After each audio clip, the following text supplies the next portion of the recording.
Hmm, très bien. Ah, voilà, c'est bon. Ah, alhamdulillah. Salam alaikum, salam alaikum. وعليكم السلام ورحمة الله وبركاته. Alama alamini. إيه كان سبابي Adumeni adi go.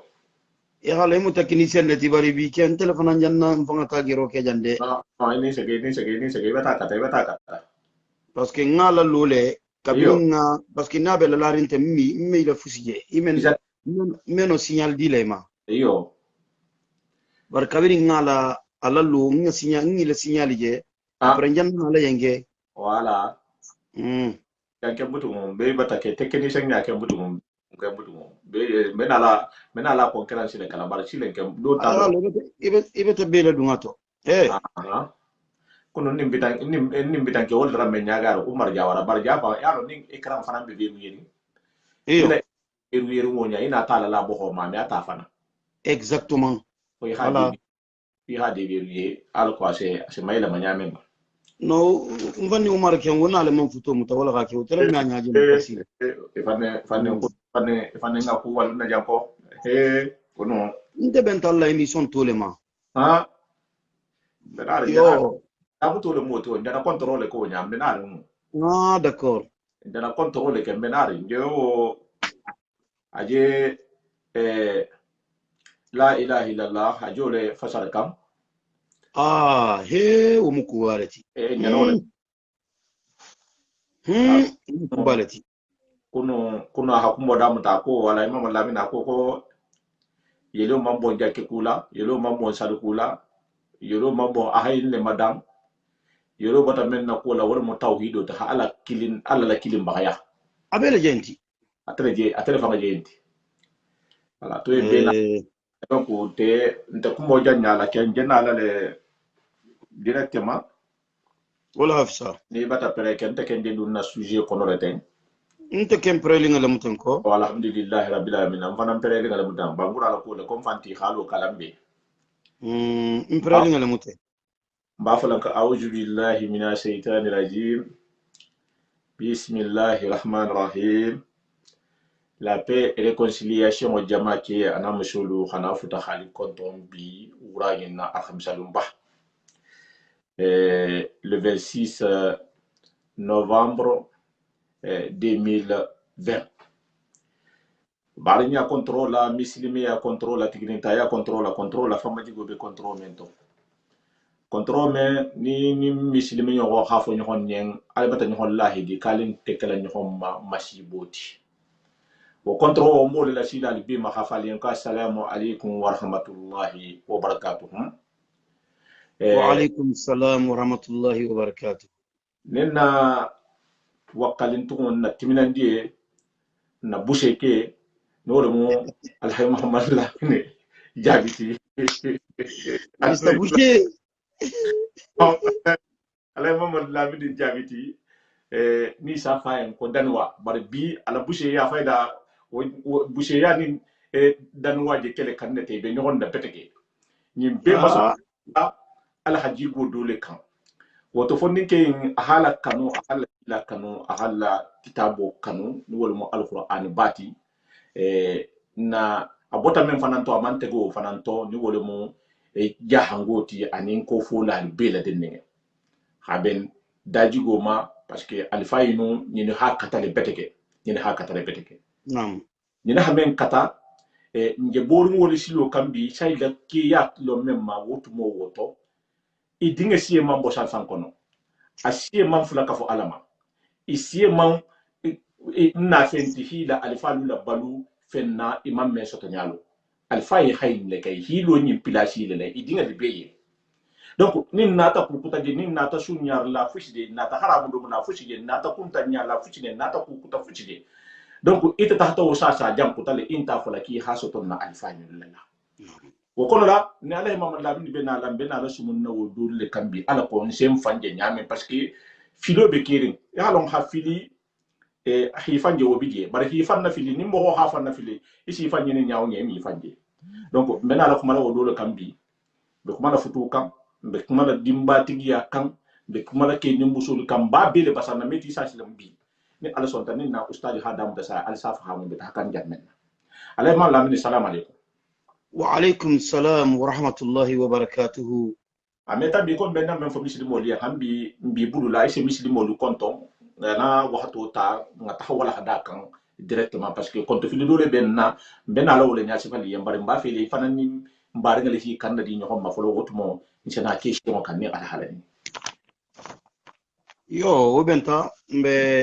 mba fula folon ko assalamu alaikum wa rahmatullahi wa barakatuhu mbaringelu kimana musumalum be bela de ninga kontonna naam menu be afrique menu be europe menu be amerique menu be asie menu be australie menu be oceanie na khere kontro be sila ibema naam mba foli be yanko assalamu alaikum wa rahmatullahi wa barakatuhu wa alaykum salam wa rahmatullahi wa barakatuhu kontro koma mbe duwala baringelu mu me bela kafrimo ye naam fo altala min se khera kem bela de ninga ye naam mbe duwala baringelu yen jangaro min nabe duniya tun kunnano kono la bebe silanding bebe hammering fo altala min se mbela tanga jangaro nyimma amma min allah ya rabbi mbe duwala fanan jangaro nyim bebe silanding jangaro nyim nya menna naam alamu nsilanna alanya khasiya jangaro nyinti amma min allah man wakata be selu marjanna naam khanna limaniya lulla sabati amin allah ya rabbi margal mo kelambe man allah ya rabbi na alfa nyum malumen sawata almu ya fale bema amin allah ya rabbi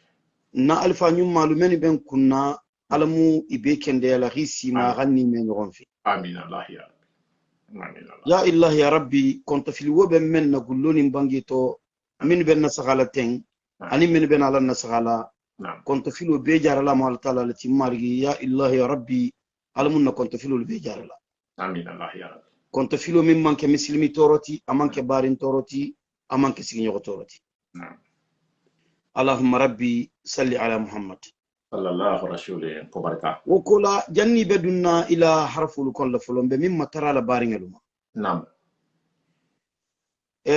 مصطفى سافاني من ستلم غولو انفيتي لا جان كنن خنا جان خنا سمو نعم مصطفى ني التلا لخاكي دينا كونين دياتاي نعم abegere la fanan kofo ala message sa si dingira siamanto naam message joman abe men soto la karamo holu bulla khala tama sito lu kono whatsapp la naam imo la facebook la naam youtube la naam wala mu koti membe hawla ma yari muslimo beye naam c'est-à-dire beseno le kudo kala muslimi ya nyinde mato naam kabirin tuma men naibat kura balugo yala ibe mani nin kala bitugo aha itkam munke ni fakata ibe mani nin kala le itkam munke muslimi ya nyinto naam donc Mustafa Ken abe diarin dolien ante diarin dolien naam bar dunya fanan Kenya le munyinti naam nte samin fo yendoron nge kuma kan min fola ben ni ala taala tima c'est spontané naam c'est-à-dire kuma kan ne mo même programmé naam kuma kan ne mo Mustafa anta men kalama naam parce que ko do fanan biye aka dile igam gola terminala naam iyon ko fenga beto menga di mafade nambaru bari khaira ko xam gola terminala wala khadi mo goyen ga siya ko beti naam naam donc nje en fola nganne ge yari ngala carrément naam amandi beyen bar alhamdulillah rabbil alamin fo ninki lemu membe timne diari ngabe wakallin ase ala karambaliya se fo ala jahiliya se fo ala kulombaliya kusiya man se fama naam naam men se no mo la décourager la ira baro nyimbuluka naam bari ni altala ga mo min kanda rima tilin rila lo silo men kan naam mo la magam ni bo silo kan naam naam ni haje doron ira kodo muta mo ko ri critiquer ibotato ila ko wonta kunya la mati naam ita fanga kontro jata khalo ne ko inte to nyato naam naam mais ni haje doron mo golu ri critiquer ri nani ri dogo ya ko belayma nam ko dol bi je wol mu tonyale ti baru man kan kala mo gola handicap ti nam afoko ko Mustafa Mankaran nam tomo do wose keto nyati ba ani mo mi financier mambe kumala wol fana Mankaran wo ikon tendi min yesigirin iko ajandante min invité te te Mankaran de wallahu nam bari mo wala karanga na la karambaliya na fa bale be karanga la mo ko na fante karanga la ibata to nyata nofo nam bar na fa be menna khasiya ko beti wala mun nganneti nam ikaranta iman karan bar kunyu ma nganne ga tere la ba nam parce que kunyu ma siaman ne be je seno min kele man karan ifana seno min kela ila fahamun dingela nam ibe wala la jama sagoto nam donc khani ndron ne ken na introduction ti yo kha foyen ko ibe baro men kay kha continuer akan inshallah ibe communauté min kon la même mun na communauté yinti jaxanga communauté nam na communauté mu communauté ma kawo ku yarim balati nam communauté ñi abe muslimi isena fola 99,9 nam 0% abe musulman nam abe muslimo lati yo bare est-ce que abe mu'mino lati nam wo kente wala mu problème be non ne muslimo le ma beti abe ko la ilaha illallah muhammadur rasulullah sallallahu alaihi wasallam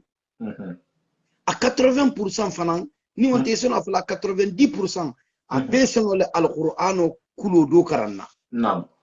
wo mu khaira palati nam donc on kana ko la siaya on continue na baro ma ni mu introduction de ronoti alhamdulillah parce que ikoko wo man la yaskuru nasa la yaskuru allah ni mo mi mo lu tantu imeno alkala tantu la donc au sababu la ka ke ngam sugula spontanément on nga ila baro yi nga ayite la foko ko abe mo lu munafan kanne alhamdulillah اللهم صل على محمد وعلى ال محمد وسلم ala imam lamine wo benta da fa fula bi jembole la la kan nam alamun ni barajila alamun ni shima ya mela ni amin allah rabbi kharbadinya amasonia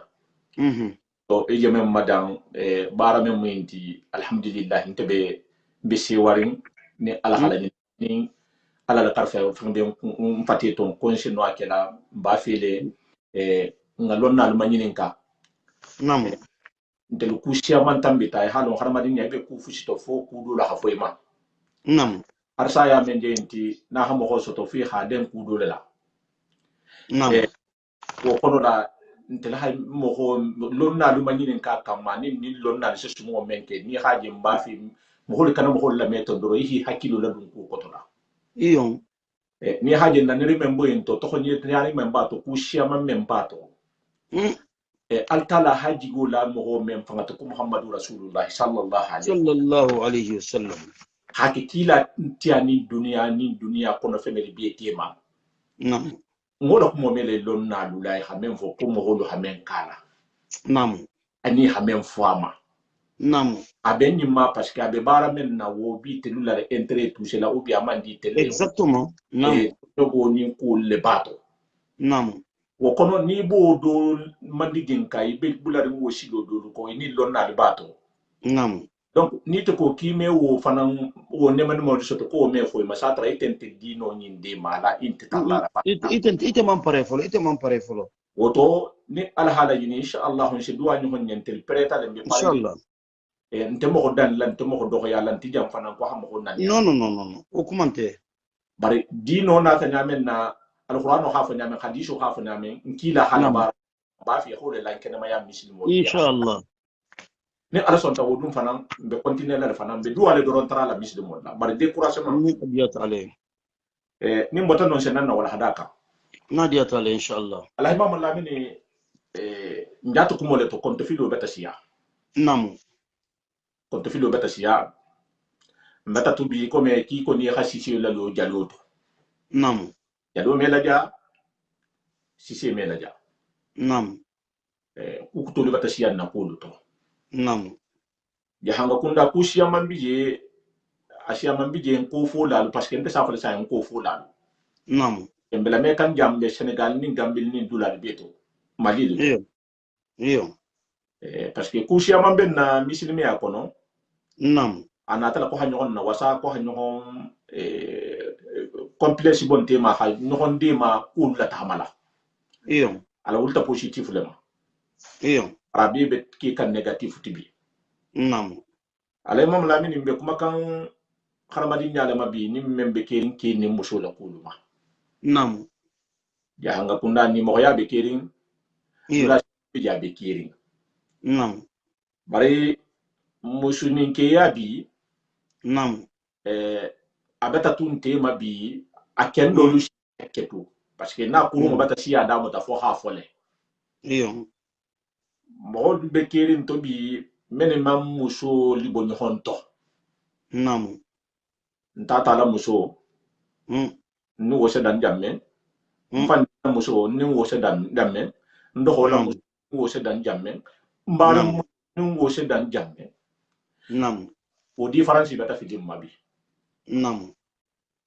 dole be kere ni men folo na ta ni hamenje ni hajo ba la butu mo tel ken ni won ko no hi bambar na se son ina be talale nam donc ko mo misili mo leti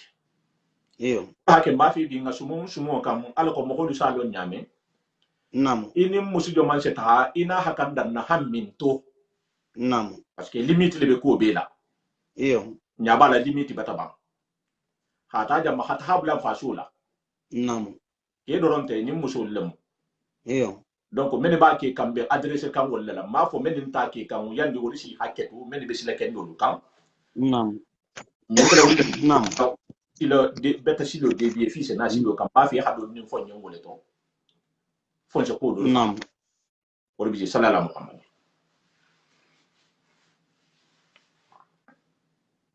sallallahu alaihi wasallam bismillahir rahmanir rahim والصلاة والسلام على أشرف المرسلين نعم سيدنا محمد مصطفى حبيبنا بن عبد الله صلى الله عليه وسلم نعم أما بعد مصطفى نعم مبتي لغرف لمه نعم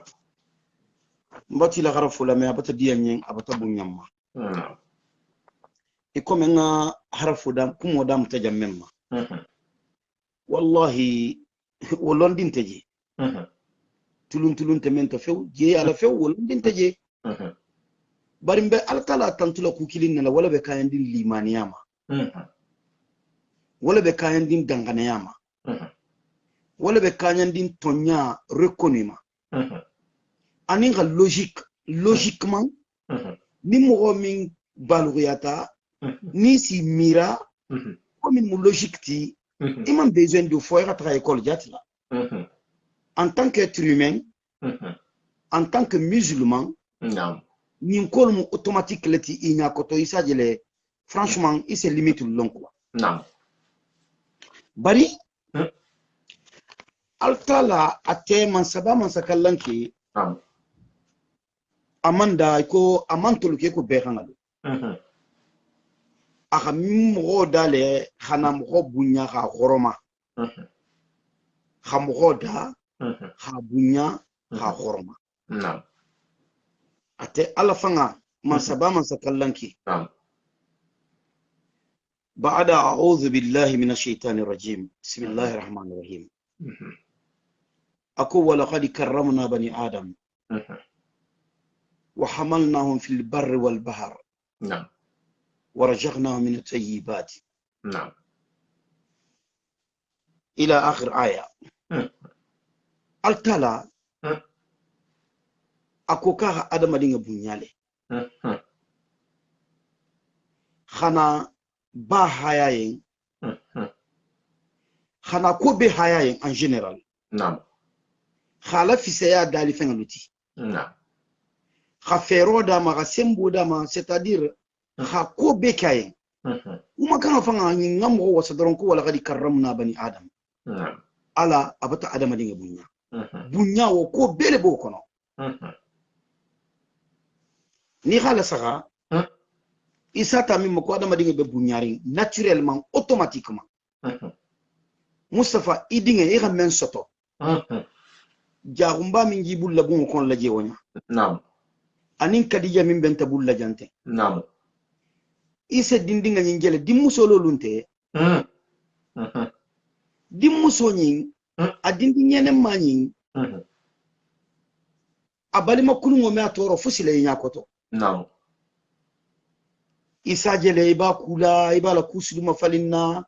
iba masusala iba kusudu nala iba dum iba ra dumurindi lebe ko be kala naam wo sedantuma men ite mebo akalama te mebo akalama naam itulolo de wo ko a sedantuma men na ko emeno kusubola la butugi meno asaniya la bitugu atemafo itemafo ngin sedanne automatiquement naam wala khadi karramna bani adama wa min jutu wanya wo bele non kono alla la adama dinga bunya imaje bunya na taji wallahi ibati fam bunya ibati dinga nyim bunya adu itala ganyi soto iyo ifate dole mu dinga nyinti dinke libetenne dim musu libetenne naam wobe kelanya min no wo satere automatiquement ko be batama fali naam wala be kola isena mu kholu jetugun wo bunya be larin kola ke sena mu kholu jetugu ibata yelema hake wula kono suboti mbe mu ko subo wula kono subo c'est-à-dire yalo wula kono subo ou bien dantam fengalu nyinu mi fatelu sutrawo dantam fenga sunje be kenala le dantam fenga fatibe be kenala le naam ni na ta adama dinga je silen a fatibe kenala a sunje be kenala a nyanta jammin be ma sutura la bunya kamma a hawul be expose kenala itanin alatema nin dantam fenga lu ganyogon balima dantam fenga lu semin ke nyogon na mo ho min janne fanga misali ko me dantam fenga be kolu kela iko dantam fenga ifanante wala kela fanan jodan wata mo ko yabu awa wo limite limite ibe kuma la limite mimma naam limite sabunta nonne naam altala mansaba mansakallanke ala adama dinga lu daringe ala furinga wonya kabati bunya ko batab ko bunya fengale mun tul beti anatana kolul den nyogon nasilen nse balu nyaminna naam musoni kebe nyadi dindingal be nyadi jonnanta futula jommanyanna futula itano mu jonti itanante jonti anatani ni be nyabo nyen alquran kono la naam kilen naam imam besoin fanga jati ni rake londi la bati ite se wo fahamule facile ni gal alquran kulu kumba nyin doron karan parce que ko min be mu ku golem baluti dino nyin kono la amanyin kilinge nugun akhanyi be kulu kumba le toben akhanyi be kumo na tile ha kulu kumba ma ta gabula alquran kono naam ala ko iken ngaje ni gaje nyaminna di galon ko yinken hali man na ta alquran tafsiro kono akulu kumba ba o dorombati wasa naam nakara mogolu na lonna balu minu be karandin jat tonye ginte minu ta to few tinyaro nyimbe se ke wolu nyalale tinyaro nyimbe se ke wolu nyalale na ne be se sagun wolu nyalale asiya man be sigiri be dirin isi mire nya wonya imalo be dirin fusila ibe dennin kula ibe ku gangula la ibe ku mutari bulu fulola na fante men na few naam nim mo men tagata alquran o kulo no fi anin kilaba la sunna sallallahu alaihi wasallam i khana falnyalu fabriquer silen khatonye go moli be fabriquer radien wolula khato créer ha biti wolu kunna falnyate ndron naam isa teretul nim mo ni no ganyon lonne kabirin bi kunte naam bari imanta na woje mo na koto naam igatano je da mutam go inna ko to tuma jaman kabiri mu wonyin ko ka tabe bulala alquran le ko anin kila la sunna na'am kabira go fo nyamin nawo iga ko be mayele ma bulla na'am iga ke mo kutoti na'am nim mo min ngala ko manyi min kay mabitugu ni kurata dunna la ko kono la isafa kunyin ninyi manyo on lo nun kabirin bi kunte na'am kha sababu ke munti kha sababu ke isatere itolbe min miralin ko na faale bala isatere na fa wonto wala wallahi bil qur'an wallahi na'am isa da mutamin toma igalon iga ni mo ya tulungo fo na'am iga tulungo iga kumolu fo bari iga ko lu dan sido to ni mo ya tulungo ba mamarinya tulungo ba yo sanahu ya tulungo ba na'am sanahu ya be kirin na'am ni mo ya bon meno manwu ken geya lon ntolu ya be nyamina na be ya wonyale manwolo na be dino kono wonyale manwu ken lon donc ntenon toucher la bari ken ngalon ken limite bereji bena la je be kushia bande saburi je be kushia bande saburi be mamarinya tulungo fanan kenya lubala minu kiyaga jago namo limite bela da ninga taga janfaya folo mbada mutara mamarinya tulungo lema namo mamarinya tulungo nyin a kenya dolbe mo golbulla aka kurum beteke namo a kenya fulale be mo golbulla namo isake ke banyinu ni mamale mu ni bembale mu isakila ikendo ni wo fana mbotaje isakila ifaturin kola namo wakati luto mugo man kan ko kela wakati mento namo wose ke jonnu nyala londi lalo mbe minu man kon na karannalo namo wose ke wololu nyala man fusifo ninna ta je kansa ibabe fahamula namo ibaba be musukoto min bunyala ibaba be kemugo min bunyala ini wala tulungo manke basati baba ta kenna lando tinna namoti namo na namole mu mo ni be mbasa tulunne namo bari ni be mbala tulungo be limiterine ini baba sa tulunya min na wonya ini be mba fana be tulunna wonya de namo parce que mo na la bun kono mo be nyanta tulunna le namo akafunya wololu jetwa tulunya wololu jet yo bari kana tambi nane la namo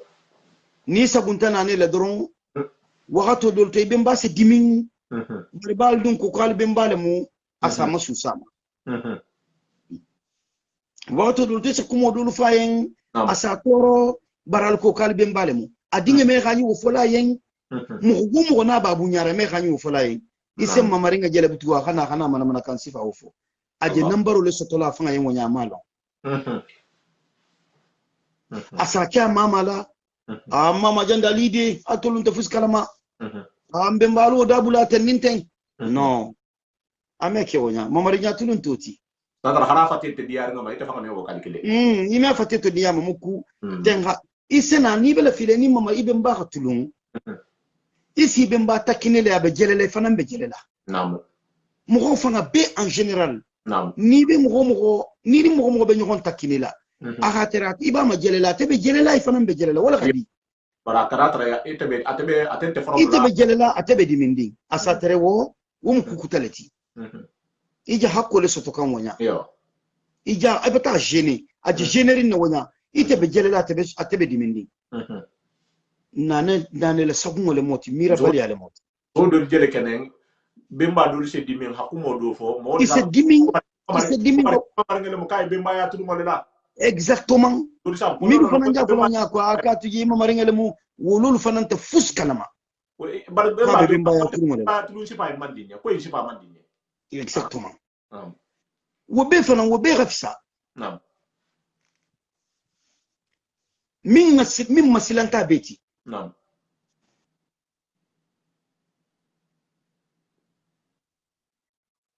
نعم نعم لا سبو لا ورولو لا بينانو لا كيمو ihalon fanga contrôle khanyinu ta hala dunna dino kono la naam bibi mugholu bata wula fahamula bardolu tulo be gole arinji ma ken imaje qur'ana kono imaje hadisa kono ibe denninga la ken ko tulo ba kelele fanto bunya kamma anin fahamu baliya kamma naam imman la sabo la warwulo la binano la kemo ima abodu la wolon minu halon fana inte son di tululu la walla naam bari nyimbe to sile mamarinya tulungo do se kay la warwulo la binano mala se ke fen dinte malo fa se ke la sabo le ba fa se ke la warwulo le ba fo la binano ba fo la kemo ba me mamarinya tulungo do be fatu mo goni na fatu kola mamarinya lu se drogi kurungol bule kan na jamminna khifanga ke koy be kiba wala la niginna khifanga ke kome be muskoto wala niginna mughobata fatu altul be yidonna katul be tulun nale jonnu suwoke kafiro lolu suwoke ntenno mamini na few kafiro lu ودليل وجنة تاولو متى جنة وكوبيه كافر ولو ما نعم إسا ترى مغودو لتغطى جمانو دو كان ساتي دو كنو خطها ترجي مغو ينبي دون نفريليم بس كو مغو غسيا من سيدون فريليم بار اسكن تولا مسلمي ان كونو لا فري كوجو مامبي كيرين تولون ما بمنتو القران كونو انين كيلا لا سنه كونو وفري كو وانت كيري ودياتا مغوتلو ين امان ديا مغوتلو ين ولا متونياتي اتلون فوريكو تلون دولانتجي مغوبتا لا سيما ياكي اخاتيارو لبومباكي اخاتيارك امان تيارك الله اعلم براجي تا كانجا من نونيا ها اجي تعالى كولي كان ونيا دي تونياسو اتلو من كونتيني دوالا وين فالغا كونتيني تلون ولا وكوما قالبين بالموتي نعم نانتو كو فالو ماما لموتي نيغي دا مغال جامي نا نانين ترلي إيغا ترى جنة إنتو فولي إيغا ترى كيرا للبا فو إيغا ترى كيرا لسايبو لولا فو إيغا ترى تابعين لولا فو إيغا ترى لوندي لا حال سرين جمنا نعم مغو انتو فولي نعم أوا نسمين فون بارين لوين نمين سانو ودابولا إيون نمو فاتو تمو جانا فاتو لا يتغلى جمينو يفنن بتغلى لجي نعم مumbi tanin furenyi ntema wala muduwati نعم hadwa ini mo min betulunna no albe jelela albe jigila albe lela wala janna taga tonyasu ite fanam be tagala le tonyasu la shakka fi ibe fagala le نعم ibe fagala le fanam be tigo fanam be tagala le tonyasu نعم wala mu kebalu tati ban kana kumola janjanya hakili malu safagamu ان شاء الله nimino hakilo bi je wul safagamu nimino la fita fagamu la wul safagamu nimino man la fagamu la iga fodro itolo continuer ka ñinu mu habi alolti ñinu be wonyale wallahi mbatankali alala mbe kilin na la kito be altala le bulla mu wum wonteji نعم la ta'zir waziratun wizra ukhra alanta mu wum wala donila mu kutala donola non bele bi fanga dono sigile ku bele dono bi ku bari misilmi yani na hakole mu yinti ni mo gol ma mellon iga nya karayen halin ni mi may ninka ni nya be tinyaro la iga nya karayen kelente nanirinte nyogon dogoyante نعم wala mu mama lu nim bimbalu tati ikendo ani faturin kola نعم nim botononto wala be kanyandin ni mo ya tulungoma نعم ni mo ya tulungo نعم نعم نعم inte bari malom ba man ni mo soto na fami kono la ni mo man sia نعم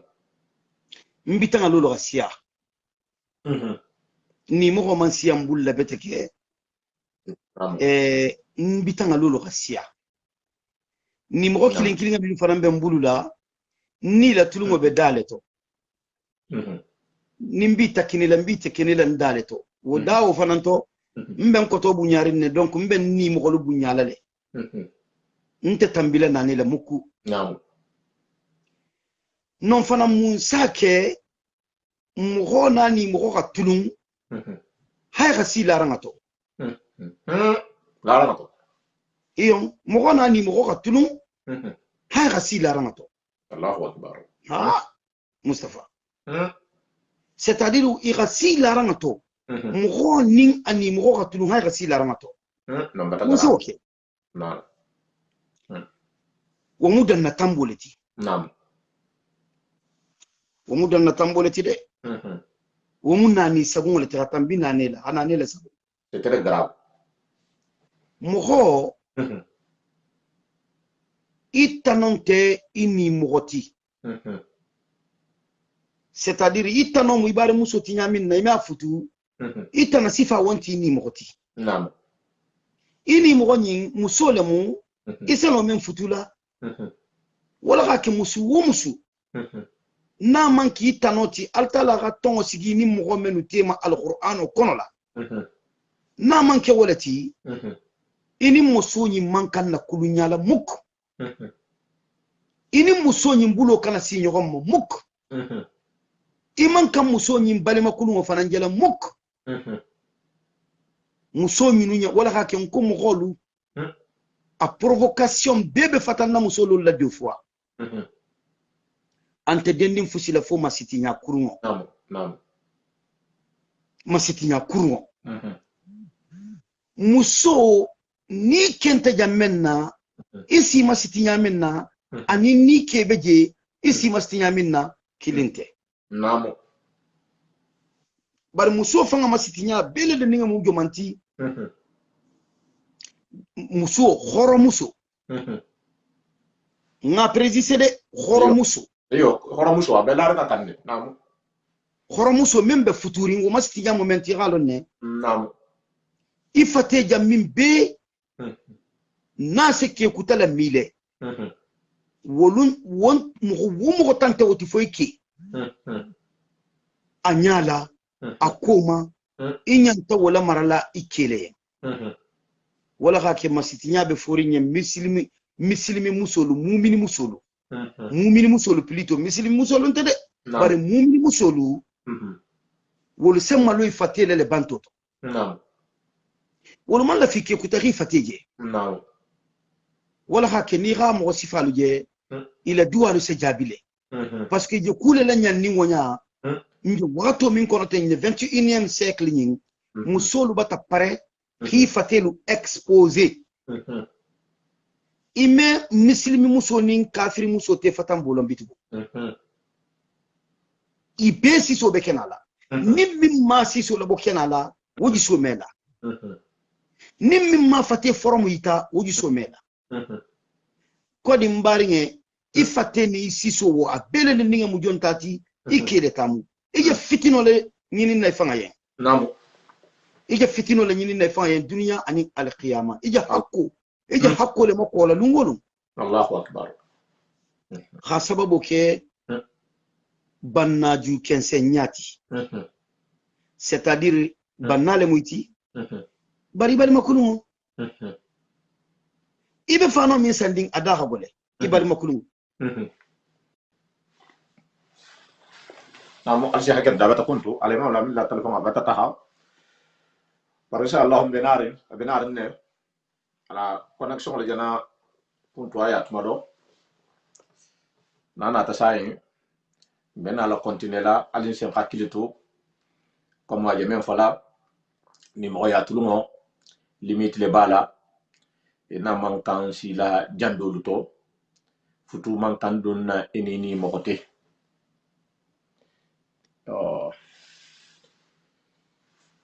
vosi hakilto non ku betege donc mbe ustaju tala kotu namu ira kotu ni ntrenja namu na bolo li mo nya kwadi Oh, yo, mais c'est bon, avec continuer, Aha, voilà. Technologie c'est mbo wata bunga. Technologie c'est mbo wata bunga. Silen, il faut que vous ayez exposé la wana.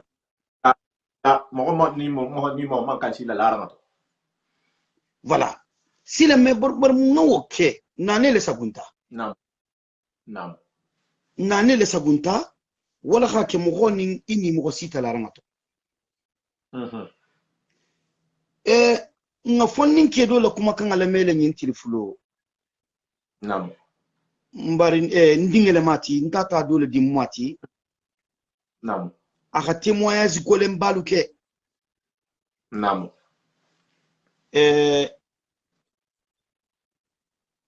Mbari nemu abembati. Nam. Dindinga nying aka témoignage minke ha ko kaga mo holu long min se bara baro wala. Waga masilande. Moho anaga kilingi la muso akabula woko. Moho afandi na muso akabula woko. Moho abari na muso akabula woko. Bari keme khani muso nyawo Mustafa. Muso le se imbe occasion di. Do kana bi jefa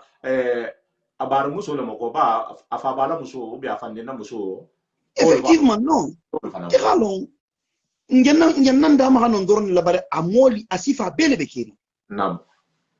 Bari nyimbe abe fatandi munna. Ala ka men fo wala masusuta. Nam. Alu nga silang ala nga balu nga vive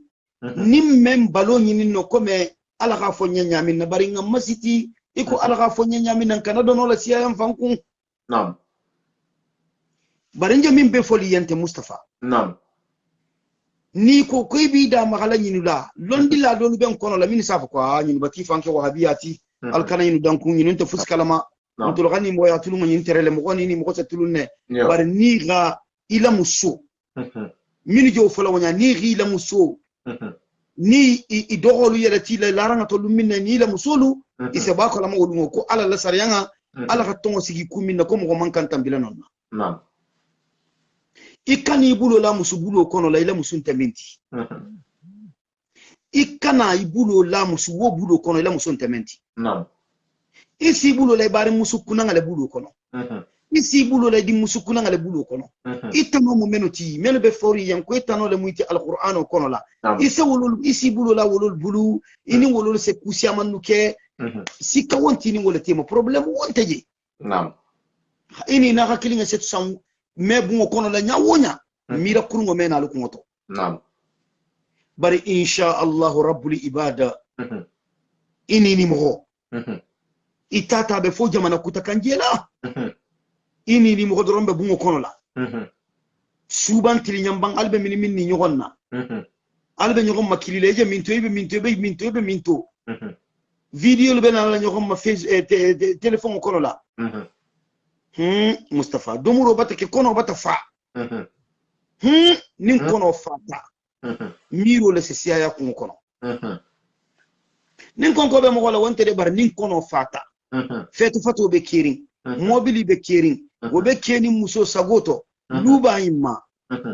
a moro ko hagole de hagole adu itanante muso nyinti iman kam magalala bari itanantati nam iseno la futula nam bari atobu ike itata la muso le tiwonya itana kese wulengele mo bari nin kon ko itanantati itano mankati comme itano mu ibingi inalu ibare muso lu tinyamin na itana sifa wontati wala hakate inyanti maso bola kelele nam inata mankan getan ni nyonto nam nalu getan ti nyonto physiquement ni wonte alu tata échange que verbalement iri barmu iri ini mo nani amangala ampa de passage nkoto kedo le beje akoko ni bela fila mo kuntangalonna niga kuma kudu niga akomo walu nyamina na ko ina ko ike ku woma de wo mu mo nyala malati wo mo serere ngalati bar ni ga min walum ako enta to ko ikana kenna jebutu enta to ko aga fani aja fi le hakki fulati aga fani wo hitajo mu shetano lati nam mo min na musun titi wo man kan bulo man kan silayma ni wo bulo sita ma mo golu nyanta bola kalamale ni mo golu man ba kalama bari tin nyanta itala wala ka janda min ka manni isa mo godo fananje xanna ni kurmo fo ini mo golien ni xanna ni kurmo fo min nya ma susama c'est fini i janna kura wolon na la wonya ko nyinken ni selo le tambila ko beto nam awa wala ka keninga jahangolu je anyumaro si kotu bar ninga jahangolu ji fanga sisolu magosila a jahango betenne to nyale mu jahango betenne baro jahango wolu siyama mbata takade bi jahangolu nin kunun jahangolu takilinti de patanta bi jahangolu anin kunun jahangolu wolun takilinti de namu bi keba dolu anin kunun kebalu wolun takilinti de to pune sawle lolu moti namu wala ka janna honna kunun kebalu teran ni bi la lolu may se ke isi la lolu surveiller ici la lolu surveiller ari hakuma dole fo ni mo ya shi ni ka ki jana mun faye ko jana mun fo ko mu asi tokko sigima bari bi ke ba dole biye ninni mo ko fanga dibinta bari ni mo ko le malbe tulun kanne amman futo siti ni mo ko do tema abata siti tema ita fananta no gasiya jaw ke nyimbe tulun nay lele nin nama fo baba safo namu almum peki sila gantanga amma min Allah ya amin Allah ya rabbi ngalon ko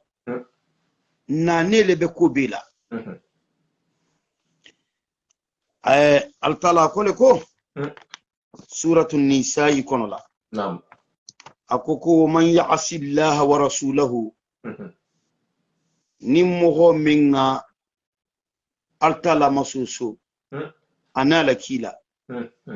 wa yata'adda hududahu نعم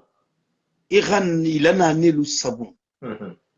يدخله النار نتيجو سبين تاتو خالدا فيها أدناتي قد انت تاتو بتولى تاتو جيل بكاي أنت بولا الله وله عذاب مهين يحنكتو لبتر لو ينجحنم وكون لنو من با الدخيالة صدق الله العظيم الله أكبر مبارين nyimu kuma masilan dinga leti de mo ko na ne nyinin ko bele kana na ne sabunde nam nani sagungo ala la nani laringe nani sagungo kila la nani laringe kana so ga sagunga la nani le belari yen ila domola nam nani le belari yen ila kuma kanala nani le belari yen ila kebarula nani le belari yen ko bela bay mu misilimo lati namu ikana nane wasabunde jonga nane wala yen ibemba mala yen ibaba mala yen ala la khala anin ala kila namu wala khake ala ko man ya'si Allah wa rasulahu wa yata'adda hududahu yudkhiluhu an-nar namu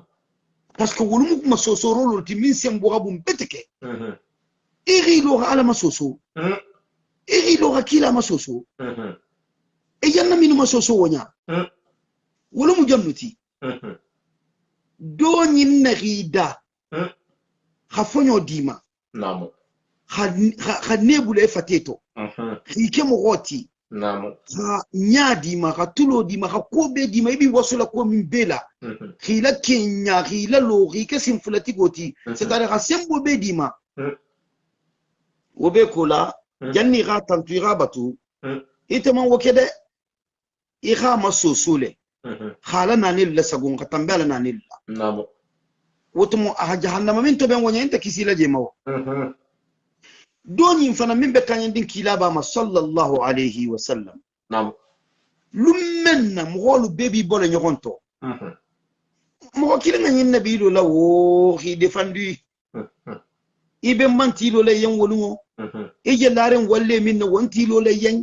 ibe mo miralin wo kilingan tite dan kunna wolungo wol bebi ko le katala nafs bebi ko le gere kan Allahu akbar. Mo kilinga min silo wodungo. Wala mu kila bati sallallahu alaihi wasallam. Naam. Khairu khalqillah. Naam. Dali fengalu beto fi samanti. Allah dali fengalu beto fi samanti. Ni takawo masoso. Iko ko nga teretenne. Iga min tere wonya. Atereta kila la wonya le ba faman tere kila la wonya imam wolong. Naam. Atereta saibol la wonya le faman tere saibol la imam wolong. Naam. Bari te radio man tere wala parce que te radio be munna ite be plaisir kuntanga min soto kan sosoro woto ite radio bolena ite te to nyani nin kande bay te to nyani nin kan awa na nele be ko bela Naam. mir se tawanya ni ini mo golo katula ko lu kala i khana nele sagun bara sababu si amam be musolu bulla de ke mangani musonya Naam jang. no ke mangani musonya de ala dindinga ne mu ke a jito ya ta mo be nya jito ya ta musolenya Naam muso men se kuma kan kendo. bar ni ga ke je khani la muso min nya ga dungama a sababu man fatan fen dinna fo muso ke kunta ngalu be kerin ne ko ke mali balolu be kerin ke silam balolu be kerin min se dum musoluma kenya beto iri kenya wonya bari wolu fana na jarabi la munti ibi la ko le exposer la kenala Naam. Mustafa Naam. wala mu holu ngan keku parti wolu ma betke ni mo ko ya tulungo Naam. ngan keku am Naam. nkana na ne sagun na ko luto Naam. bari mbesa gilan ko dunding alquran ayo do beje alkala ko jaminna man saba man sakallanki ako ko salo atel se mo fatan kujagoma anin konkulu Naam. ahamun fo بعد أعوذ بالله من الشيطان الرجيم بسم الله الرحمن الرحيم Naam. أكو إن صلاة تنهى عن الفحشاء والمنكر كسلو ده أسمو فتان كوجا غولولما أنين كونكولو إغام ووم غوتي أبي ما ستينيا جاو كلا أبي كوما كرومو رفلا أبي ألا ما سوسو كولو كلا أبي نانيلو لساقونا ألا نانيلو بيساقون ساقونا misili mole mati bare muminin tati ala salo nte mutakan ni mugo la salo be mutakan isena ni lul la tanga ni mugo la salo be mutakan isi masobo jeno lela ni mugo la salo be mutakan isi masobo fanya lela ni mugo la salo be mutakan isi masobo sunyaro lela ni mugo la salo be mutakan isi masobo jamfa lela ni mugo la salo be mutakan is en général is silan altala lenya wala hake ala akon nga silan alanya ala silan be dan nasiringa la Naam. kon kana faka muk khatere man fanga da sagi alama ittaqullaha haqqa tuqatihi wa la tamutunna illa wa antum muslimun Naam. nga silan alanya la silanga be dan na siringa la kana faka muku khatere man fanga la sagi alama mbare nyamini be ben na sakaka min la ni mo ya tuluma be juto jare min si ni mo lunani ibini mo mo gosi la ibini mo bulo tourner la ibe ko be inini mo be dunna nyogonto be boli nyogonto wo nga fo yanko awa bikola ikhanane lonane ira lon ko to la musunta ini mo luti ila musunta luti de atel men de message na mela men bebe message na mela la hima malla min mo je men fo kan janten ini mo ti musuti ila musunte tu musunte ifandi na muso ifutu ila musunte ifa bala muso ifutu musunte donc aman kharabu ma koma khafo nyamen na parce que bata muso lu fo jam muso men be kharabu e bala muso bi je ina bi je bingil bi je woni bi je bar do yinu mu musuleti itata la khata itata ha muso men ta wonti la musuti ku man kan dum ni wotima ima abadan inu wo xama fere e man kan inu wo hama fere parce que c'est ça e man kan e hanna ni refo yen e hanna ni refo yen na ni ro men na be bending suturo dulal ma ari kan ni hon suturo to ko fo ini o man be ni mo tema abe se bodjele e se bodjele ni c'est ta tout nani la sagon la joti donc wole be kerim bi donc be filiri musulma men ti ngakan nimmen hakantula nimmen mankantula donc wole be kerim alay mama lamini je kuma kan wole kan donc alin sa faamu hafo ni mo ya tulungo bi abata dan tambi musulu beta nyake ma dulu itata musulu parce que ngate mo nya simen soto jam mo men katata ha tata la musulu ana hakilin na amusuti wobe masilandin ne betege mo homen kata afandin na dimbaya wo afandin ni amusu setan bi mento afandin na dimbaya wa afanan ni wo hatan duoto wobe masilandin ne de wobe masilandi donc woni be keri na de société kono men be afrique ben bi jam abedula beto bata muso tam betitu wiyarun ko ma dulal to tahrin dogol be wiyarun ko ma dulal to tahan donc fonga nyin sumo bla wulal dron ala ko hanyo hon yiri bula hado abe kerin ne faniyante talinte sibonte fusinta abe kerin ne abe kerin ne fonni ke be kerin bi mede bati tata la muso ke musuti ina se ko be ke wo le be masilandi danger le moti abe masilandi ne abe kerin do lui fandi na muso do lui ifa batal mo asia abe be kerin donc alaiman lamine do le misa ngadde kala sekon hanamo isena katanga wala hada ngana kum faka nga continue jakka donni iyo mbena la mbewo danno non ne folo ni ala sonta non mbena la na la nyin kan tugun une fois mbena la kan tugun une fois na témoignage do lu makonondin mo mbete parce que man la finga kuma fo jang kuma mi me vérifier namo man la finga kuma fo jambe mu faniati njanna min be foten ñinu mu kulolu ti mel be londin na société kono amu kulati clair et net be halon ne ko be kirinne mbela filal doron akadan bitugu akadan parce que fitino le mu min meban fitino le mu même meba ikana ke sababu ti e gamol la futo la guwa ibe guwari nyawo yete kana ke sababu ti ga loka fu guwa ma nim musolo konta filta wakato dolto ise ko bata traumatiser ise jiko le nyinin ko nim min sono sumunna nim min kili abela fila in ani rasumu ana la konta filo amandaga barite katera hakilo madada ikani profiter muso wala ho kite tati ira ake sabuta ayke mudin kurmolati ikenta fuskalama yo aso wala ke bari tafana dunni be sigirin fan xamu makono ndi butu e xamu solo décourager akela koto ite bata kuntanya ka exposer woye e felenti e benala la photo tinyala itenta futula donc wo parti wo mboda nanon ne folo Allah ngana tra dindinga lutawo ken i xali ni seno chronométrie la xali la minute la saxa hali 5 minutes ou 10 minutes dron non te 5 minutes dron wo ki kam parce que yakuri li neten namo ala ko ngi buluka ikhila namo amanta mbi ko dindinga minu be mbulla na lolu kono namo nyantan hakili tulandinga lu ku beteke abete ndinkelu anin di musulu mben hakili tulay ku nyadi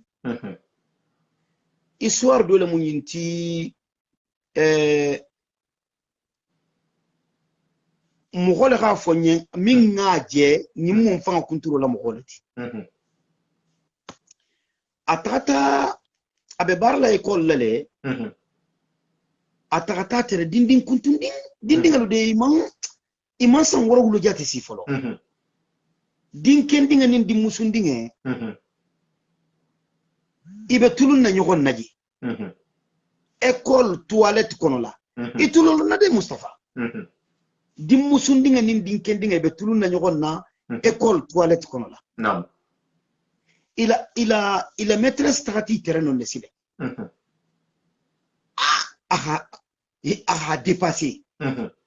parce que bébé le mouluti wa a dépassé di musundinga ko di kendinga ko kono ka tente ko di musundinga la khafo ko ga ke yani musu yake di musundinga ko jandi ko maîtresse kanafo directeur yen mais maîtresse gala sahani meno nyin kunna de atata fo directeur yi ala foringa directeur yen directeur ga dim musundinga nyin dindin kuntun dim muso yin ana ko woke alota dindinga da ko woke tande kabina alota dindinga da galo na ka sewo minke Mustafa kawa kula mo intide muso sewatale ko alhamdulillah rabbil alamin ate sewatale man alhamdulillah fo de bara sewatale ka te bata sewa ko parce que ka te dinga nyin ko adinga imbele ke yari nga nyale de ko adinga be keri nga nyale de iko me ke ko bar ko jari fang ka dinga mo musoleti c'est-à-dire adinga bata intéressé kema c'est très important très très important alun kanan den na salon lu kono la ngake ngamusu ko fo ndinke luyen kabiri mo si futu mo tuma min na ga fo yen ko be futu lale ani musole be futu la ngawo répéter ndinga lu tulo koto la ha adalilu lu fo yen muslimi ya nyin kono la han dinga lu éduquer dino la ha limite li yutan dinga lu la nin dinga lu kana tubungo kon le ko be xangalu naam ibe jigila ibe lela ibe dunna ibe bola ibe fusto malo imi dinga to suka hak sunguto mutade astaghfirullah bariken sa fo dinga yon ko ni ko hota sa nyami nambe musodi le male fo xam su futu au fur et à mesure ibe kuma kan yin to be répéter les dinga tout le kotola ataransi do se itala ah merci mon frère asalon ko atemu kieleti ko anyanta musule futu parce que abe fo kay yenne la karandula lu to ko mingi dia ibo le kela nin kele mu itade nin kele hadiye na se takal nin kele hadiye ko ni wakata ni musule hadiye ni wakata ni wo bata fo da mutam ko liye la école lu kono ijanna tongole bo ko be la wonya naam woton tulu dimbati golu nin yam fatan na salon lu kono na bungolu kono ngam mira de ni yam fata insanan dim musolu je ini musolu betala ni karafalu be nyonna ini karafalu be nyonna ndi musu karafalu ani karafalu kenan dinkel je ninki ganal be nyonna insanan dinke dol fanan je ninki ganal be nyonna Allahu akbar alamum kisila kan tangawul bema inna Allah ya rabbi adu abekerin bi abekerin na abekerin bekerin adun nyanta ngili tulaje ku beteke naam nyanta ngili tulaje ku beteke billahi wallahi mugo iyam fata jamano nyin kanjang iyanta janti bi iyanta janti sini ite botano ina ta jang ira muso futu inin diga dinga soto jango dinga wala responsabilité bi telema ni ri soto afrique le a responsabilité bi telema sako ni na ti soto tibabu jamano nyin kanjang a responsabilité bi telema ikana nyina altala la alqur'ana ayo nyin ku ba'da a'udhu billahi minash shaitanir rajim bismillahir rahmanir rahim ala ko yanko khu anfusakum wa ahlikum nara ala lu fanga latanga tama na lu bon solu ita na mo soto jang ita ko buluka ko be khanga wa khuduha an-nas wal hijara tamin lugomu mugholuti yani jalankurulu Allahu akbar عليها ملائكة خلاز شداد لا يعصون الله ما أمرهم ويفعلون ما يؤمرون وبتفوين القرآن كنو نمت تفسير كنو ده نمت القرآن كل جنسن كل كمبال كنو إيون خيمة سلام يتكيبا خافوين كوي غفتا تلون وما سوبا متيري ديني المتلين مسونين كيلو يري متلين دينو سيلو كان نيما كي ite basungo min kela ibe salo min kela ibe jakko min bola ibe sadago min bola ira ko min beke nalu sita kito la lumenna ira négligence min kay dingal la koto ko parce que koy ni musonte diaring ira négligence min kay dingal la koto ko parce que koy ni kente diaring be ba récolter le wulumo altala ya wulumo namu bar mumbe kala siden asa traité la baro le be gagni ibela fi la siden ta dum arjanna ila kito be batabanko awa ko tahiye yo ni ko ga pakilin ta nyami na idin ki ira min na bula wanya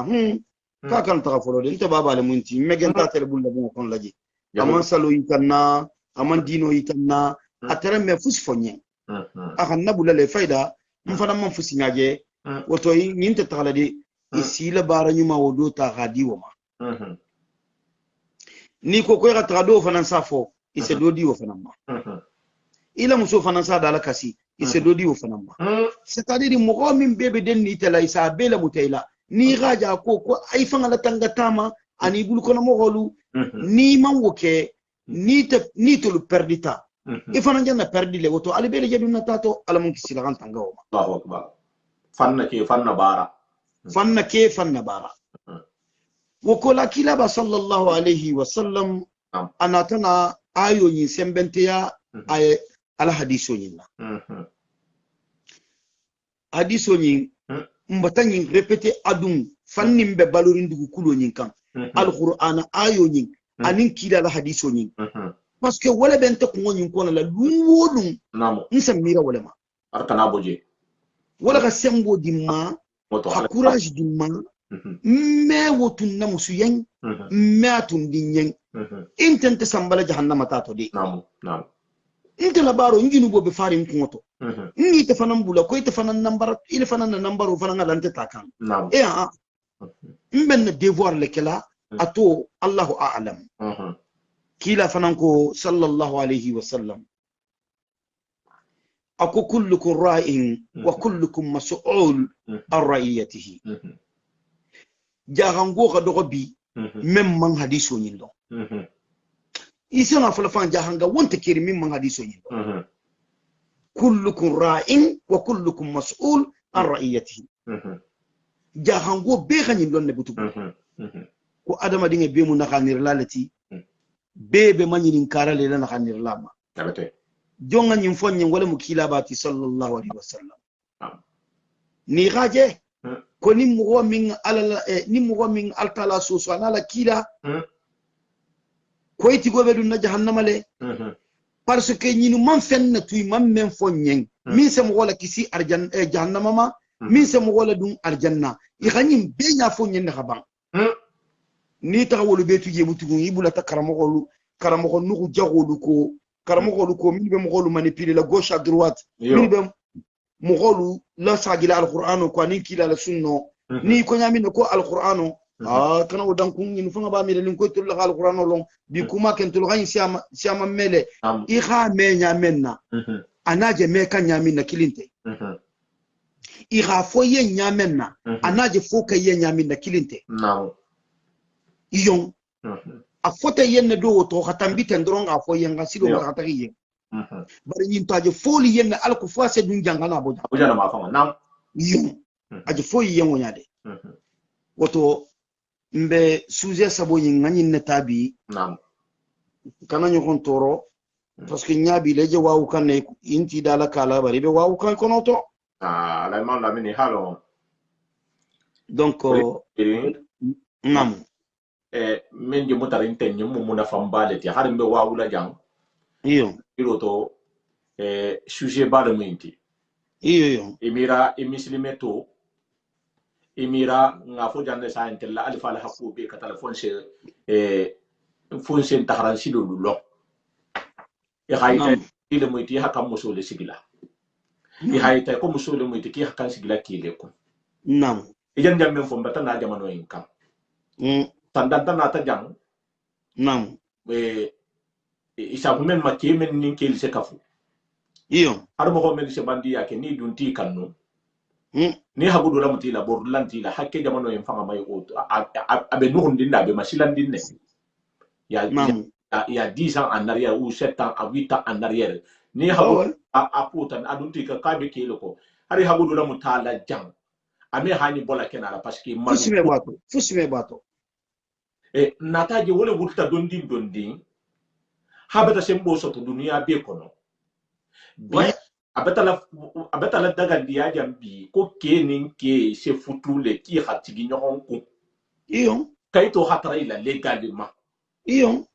ndingal ni wolle be karanka école kilingala iyo so ni muso fanan ko na tel la hadi nyohon nyo ko fushi hadi ya kan se kede do hake muso te ko do hake kedi iyo kal ha wali nyohon ma iyo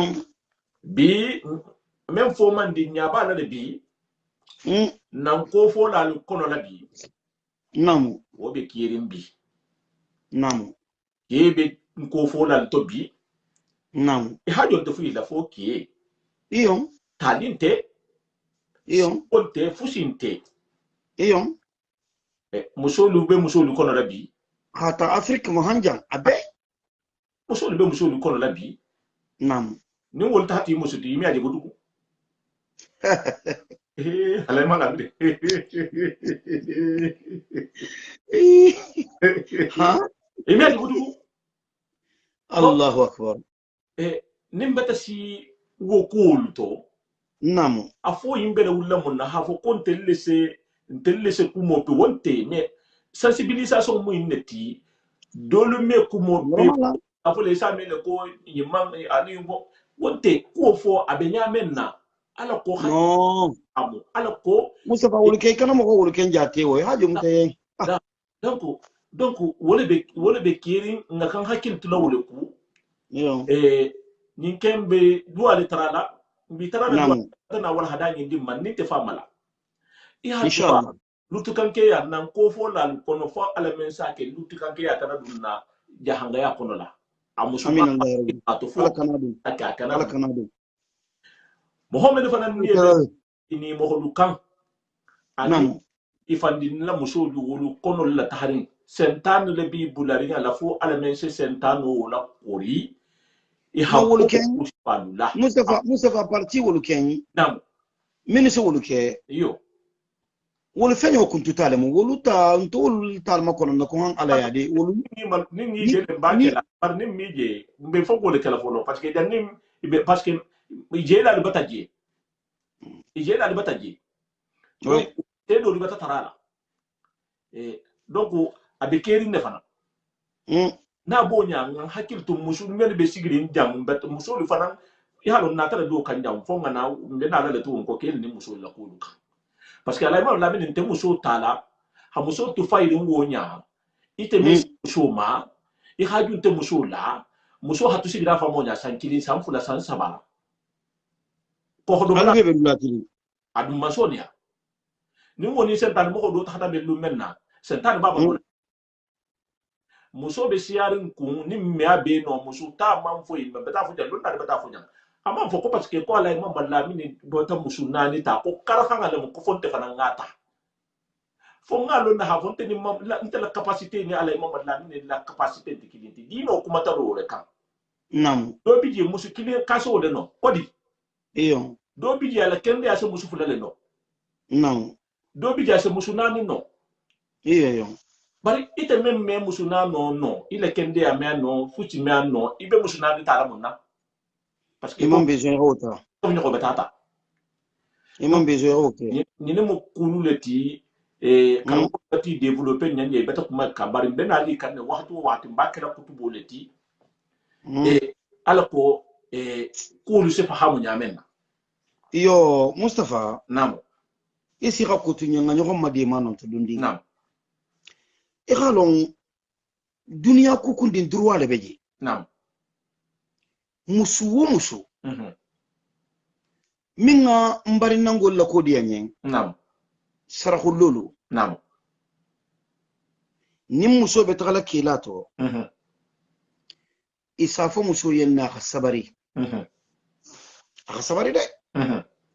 khasabara kiyen sabari wo sabari na sake isayin be fola muso yan ko sabari a bema ku kili muso isa gusi isa nani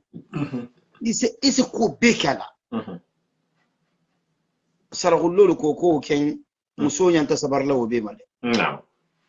bar ko ni ladula problem bulata ladula to ko muso kan sigi wo kan de hide de ha niyon Mustafa halu ne minna nam nkana nyogon manene nkana fani ya fo nyogon nya to nya fo nyogon nya muso minu siamanji dala kasila wonya droit bi bululale nin keri bali larangati aka laranga boy bulla few mais itu ko sankili sanfula sansaba hayta fanga takadum altala tanoto imam bo futo nyin kono munna nten to ma mini na mo moye nten ndinga ngadinga mum soto ni wori sigi kelato akera ladu la couper ama atuta sigirinje wonya hansan killing sanfula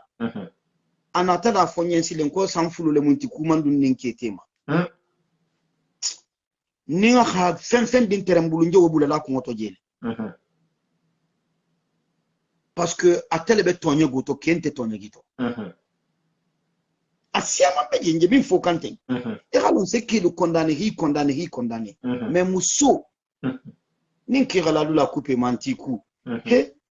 inin ki gatubu kon la halalu la couper ma ifana ngatu futo kono la no itele sonto wala ke janna itele le kantiku parce que là la kunto beleji misil me asar yan halal la kunto me fo hal wo beleji no kumin seno akela ke halal la kuntu musula wo beleji o sar yan bije wolunte ko lu beleji no ko lu beleji mba yanda malama voilà no egalon ko lu beleji nin ke mankende abe korili egalon wolunte tili tankuti wala mu lun kilin ko leti watin kuntu le moti yo iyo won wati kuntundinga leti satre ke batabara abe kori limbi abito fonyola teninta wonte fusti ou bien ke ya fatente bendinga ma wosi ke musula seke ke la wonte de bar khake nidia nyela khake tawunte yala khay fanga la nyina fanga muso nyim fanga ku fe ko me fusinte nam musuka na son wala ise muguna fa ko lu kamemi ba fala ko yini be futu sa ko leto ite din kurmo ni bi la muso bulu karin ha torturer ite din kurmo mbi tele majati ite min tulo lorina ni bata sankilin ke san fulake ou bien kar kilin fula sabake ila muso kendo dindinga lamu ifanan kendo dindinga lamu iti ibe laranga kunturinga la imu mo kurmo leti inga nega jaw atu ni be muso nyin kude kura dunga lutema ni nte muso nyin ku muso ite fanan bo futoto takasiki ke khasiya min bi lafina musula asemin futu abe France abe Afrika abe janga beto non seulement muso ke muso le tide ke lay banga ila dula nyogo ya la asababu kana fatan ifangala janne hanaki kun kunta nyati ngena la jami maten kastafa asababu kana fatan muso fanga Kenya la non c'est-à-dire ite qualité wolenti la kabiri ite din kilim fula soto nyami na wi fanga buluka kisan ingina ti fanku tu n'es plus attirant ime muso ke attiré bitu c'est-à-dire fusinti te la koto mi se kele jusubo itema itembare muso ni fana mbo nyale o mafali qualité o mafali mi tobe mi maquiller mi fange imi tobe no maquillage wo kento wo mais imi tobe imi ku imi saninya koto imi ala c'est-à-dire te système bon ti tabulu foi kutumani ngatu je kono ron ite ba mireli ko katabiro dron ke kana asikite bili kanga ke kono futo la fa tep ko le no wonte de foi ke impressionner le ke nyanta muso impressionner le lungolung muso fana nyanta ke impressionner le lungolung muso me koto ke me koto muso me koto ke me koto non donc au parti wolu mbena la na sujet incarné parce que sujet le mum sujet sérieux imbati benal mbena la spécialement sujet incan parce que dans la communauté kono la ici de ko lu male hanko lu ko kurato tinya la few ka dun ko tebe in kala male iba kala mamun ne ma fo hanko bata hanti yaro bata bulato kon ta fe da ko futu ha na sa u be nin nga fo sa be na la tangala da faida hajo mutaye alamun be na sawa man karan inna allah ya rabbi awai se duwanye yo awa insha Allah margumbe altala tarala alamu khaira kalam be laka fungo yen inna allah ya rabbi inna allah kuma kan fo jam margi man sakallan ke na benta sawaba ma amin misalon fatanta altala lila amin ninja minu man ben ngalon ko fatanta fanga hakkilo lila ani shaitan allah ya rabbi barni wonte ngala wuli nyinne ma ko fo na kuma kan alu asamu gol munafan ne na sa yani la garal muk sila magan tanga amin mon so almi kala fenkende simati amin almi kala muslimiti almi kala lonnati almi kala bannati almi kala muslimi adi malati almi kala sunno la sabatilati amin na tawhidu wala ma sabatilan bulla dankane wala ma sabatilan sondomel kon amin margi man saba man sakallanke alamu khaira kalam be na jamanu wala ma sumayala na satelu alamu tebe ngani kambe ngadun naji amin margi man saba man sakallanke alamu khaira kalam be amin allah ya rabbi ربنا جلمنا أنفسنا وإن لم تغفر لنا وترحمنا لنكونن من الخاسرين آمين. ربنا آتنا في الدنيا حسنة وفي الآخرة حسنة وقنا عذاب النار آمين. ربنا لا تزغ قلوبنا بعد إذ هديتنا وهب لنا من لدنك رحمة إنك أنت الوهاب ربنا آتنا في الدنيا حسنة وفي الآخرة حسنة وقنا عذاب النار ربنا أنزل علينا مائدة من السماء تكون لنا عيدا لأولنا وآخرنا وآية منك وارزقنا وأنت خير الراجعين آمين. آمن الرسول بما أنزل إليه من ربه والمؤمنون آمين. كل آمن بالله وملائكته وكتبه ورسله آمين. لا نفرق بين أحد من رسله آمين. وقالوا سمينا واتانا غفرانك ربنا وإليك المصير آمين الله لا يكلف الله نفسا إلا وسعها لها ما كسبت آمين. نسينا أو وقتنا آمين. ربنا ولا تحمل علينا يسرا كما عملته على الذين من قبلنا ربنا ولا تحملنا ما لا طاقة لنا به واعف عنا وأغفر لنا وارحمنا أنت مولانا فانصرنا على القوم الكافرين إن الله وملائكته يصلون على النبي يا أيها الذين آمنوا صلوا عليه وسلم تسليما اللهم صل على محمد وعلى آل محمد كما صليت على إبراهيم وعلى آل إبراهيم وبارك على محمد وعلى آل محمد كما باركت على إبراهيم وعلى آل إبراهيم في العالمين إنك حميد مجيد سبحان ربك رب العزة عما يصفون وسلام على المرسلين والحمد لله رب العالمين كبرتا لو كما يلا هيجاتو كنديا امين الله ربي rendez-vous maintenant ala hala jini bena ala futu kan spécial betana jam no bari na la fana benare iyo yon e kurngol ni musu kurngol si itoben c'est important nyantana ala ngana misil do fay ko to benare ngol woni inshallah in telefono benare na programme continuer la ni ala hala jini nadia tale inshallah al benare karamo ko benare be baraka ko be kering yante seboja 5h du matin atak bar la ana 17h 18h donc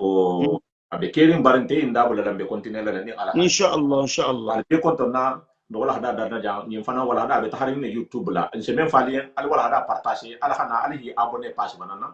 youtube fana ala tahi alhi abonné je nimbe sini mba abe modela sini ginni mu me ni wala mo samediti abe tahalale YouTube abi taxala YouTube la abi taxala email la abi taxala la beto WhatsApp la inshallah ala ba fodi bena la le samedi do ne al hala inshallah ou bien ni ala Ibrahima fana bena ne ala Ibrahima darame plan na bena ne al hala ni programme lu bena kan donding mba kan nte korila alni masaba ni sire hajata kende amen dimma ani alfa kendo la dualu inshallah Assalamu alaikum wa rahmatullahi wa barakatuh. Gardez-vous.